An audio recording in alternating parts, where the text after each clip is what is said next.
नमस्कार प्रिय दर्शकों व श्रोताओं, आप सभी का मेरे इस चैनल पर स्वागत है। और जो लोग वीडियो पर नए हैं तो चैनल को सब्सक्राइब जरूर कर लें। मैं श्री रामचरितमानस सुंदरकांड से बोल रहा हूँ। सुंदरकांड की कुछ चौपाइयाँ हैं, उन चौपाइयों को मैं आपको बताऊँगा और अर्थ कर और इसे आप बड़े प्रेम भाव से सुनिएगा। कुछ महत्वपूर्ण बातें हैं, आप इसे ध्यान से सुनिएगा। तो हनुमान जी रावण से क्या कह रहे हैं।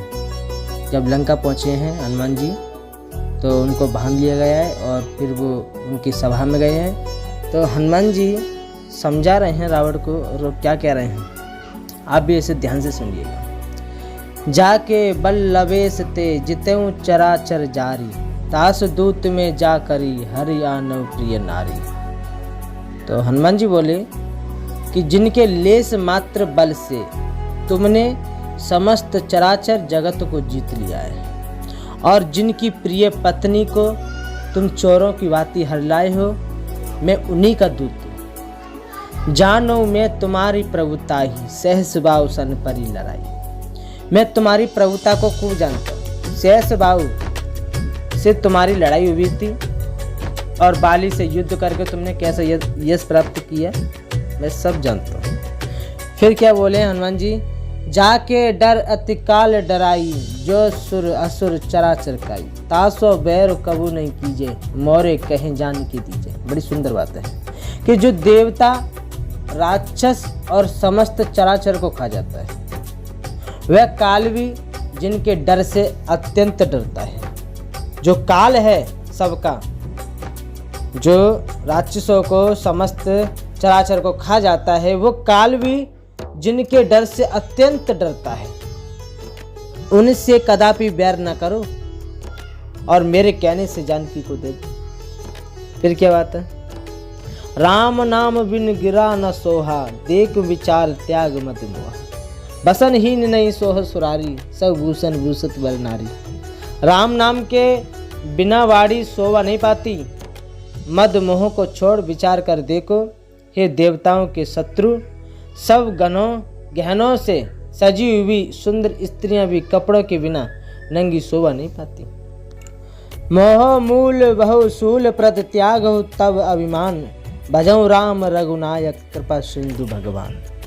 हनुमान जी बोले रावण से, मोह और जिसका मूल है ऐसा अज्ञान जनित बहुत पीड़ा देने वाले तम रूप अभिमान का त्याग कर दो और रघुकुल के स्वामी कृपा के समुद्र भगवान श्री रामचंद्र जी का भजन करो।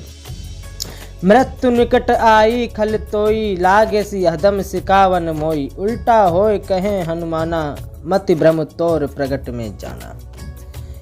यानी कि रावण कह रहा है कि रे दुष्ट, तेरी मृत्यु निकट आ गई है, हदम मुझे शिक्षा देने चला। हनुमान जी ने कहा इससे उल्टा ही होगा, अर्थात मृत्यु तेरी निकट आ गई है, मेरी नहीं। ये तेरा मति भ्रम है, बुद्धि का फेर है, मैंने प्रत्यक्ष जान लिया है। ये चौपाई है, वो चौपाई कह रही है मृत्यु निकट आई खल तोष, लागे सी अदम सिकावन मोष। इतना समझाने पर भी हनुमान जी के उस रावण के कुछ समझ नहीं आ जाता, वो जड़ है। कितना भी समझा लो, कितनी भी अच्छी बातों से उसे भरमाओ, लेकिन वो भरमा नहीं सकता, क्योंकि वो दुष्ट जो है उसके अंदर जो कुछ भरा है वो उसी को आते जाके गाएगा और उसी को बखान करेगा, लेकिन उसकी समझ में कुछ नहीं आएगा। वो जड़ है, इसे जड़ बोलते हैं। जो लोग अपनी चलाते हैं, अपनी मानते हैं और अपनी ही मत में चुप रहते हैं, अच्छी बात उन्हें नहीं लगती, अच्छी बातों को ग्रहण नहीं करते, वो ऐसे लोग जड़ होते हैं, इन्हें जड़ कहा गया है। सुन कपि वचन बहुत किसियाना, बेगिना हरव मूड कर प्राणा, सुनत निशाचर मारन धाय, सचिवन सहित विभीषण आए। तो देखो, ऐसे मूर्खों को समझाने से कुछ लाभ नहीं है। ये रामायण हमें यही तो सिखाती है कि हनुमान जी ने कितना प्रयास किया रावण को कुछ समझाया, लेकिन समझ में नहीं आया। इसी प्रकार हम मूर्खों को समझाएंगे तो मूर्खों के समझ में कुछ नहीं आएगा, क्योंकि वो समझेगा ही नहीं, क्योंकि वो जड़ है।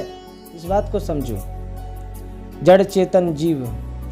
तो हमें हमारा जो फ़र्ज़ है हमें उतना ही गाते जी कि अपने फ़र्ज़ निभाना चाहिए हमें, लेकिन उसे समझाने से कोई फ़ायदा नहीं है, क्योंकि उसके जो मन में जो भाएगी वो उसी काम को करेगा। तो मेरे प्यारे श्रोताओं, आप लोगों की हमारी वीडियो कैसी लगी, लाइक करें, शेयर करें और कमेंट में जय श्री राम लिखें। जय श्री राम।